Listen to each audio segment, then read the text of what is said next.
केंद्रीय गृह मंत्री अमित शाह ने बांग्लादेश में हिंदुओं पर हिंसा को लेकर बड़ा टिप्पणी की है। गुजरात के दौरे पर पहुंचे केंद्रीय गृह मंत्री ने अहमदाबाद में एक कार्यक्रम के दौरान कहा कि बांग्लादेश में विभाजन के वक्त 27% हिंदू थे, आज वे 9% हैं, बाकी के हिंदू कहाँ गए। शाह ने लोगों जो विभाजन हुआ तब बांग्लादेश में 27% हिंदू था, 27%, आज 9% है। कहाँ गया? जबरन धर्म परिवर्तन कराया गया है। या तो वो यहाँ आए, शरण में आए, या धर्म परिवर्तन कर। क्या उनको अपनी इच्छा के अनुसार अपने धर्मों में जीने का अधिकार नहीं है क्या? अगर पड़ोस के देश में अपने सम्मान के साथ जी नहीं सकते, हमारी शरण लेकर आते हैं, तो हम क्या करेंगे?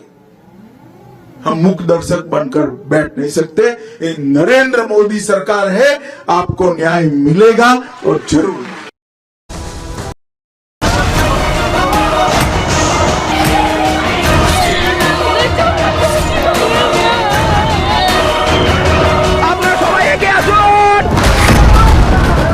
पहले हिंदुओं के घर जलाए, फिर हिंदू महिलाओं पर अत्याचार, अब हिंदुओं की नौकरी पर संकट।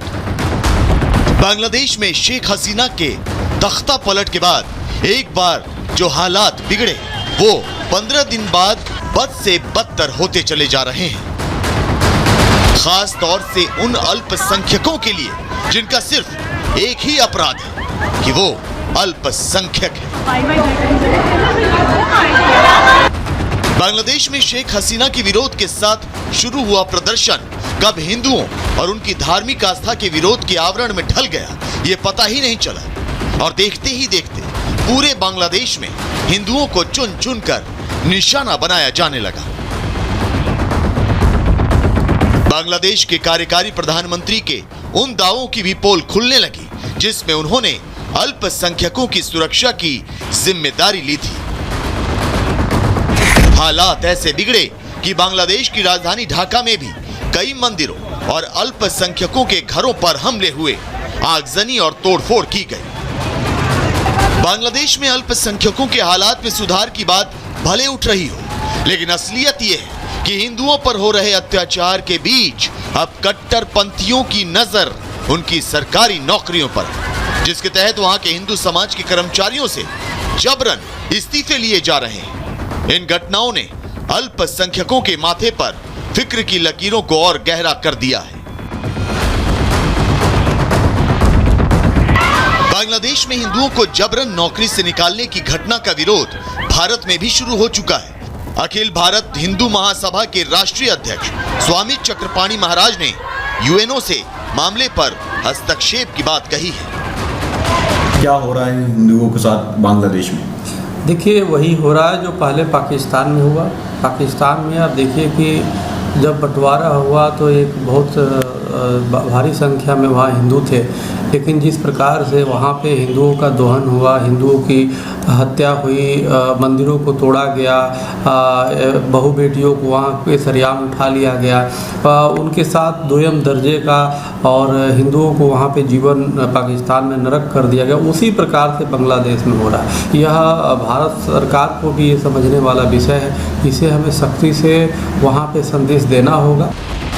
मामले की गंभीरता इस बात से भी समझी जा सकती है कि खुद प्रधानमंत्री नरेंद्र मोदी लाल किले की प्राचीर से बांग्लादेश में हिंदुओं के हालात पर चिंता जाहिर कर चुके हैं। बांग्लादेश में जो कुछ भी हुआ है उसको लेकर पड़ोसी देश के नाते चिंता होना, मैं इसको समझ सकता हूं। मैं आशा करता हूं कि वहां पर हालात जल्द ही सामान्य होंगे। खास करके 140 करोड़ देशवासियों की चिंता कि वहां हिंदू, वहां के अल्पसंख्यक, उस समुदाय की सुरक्षा सुनिश्चित हो।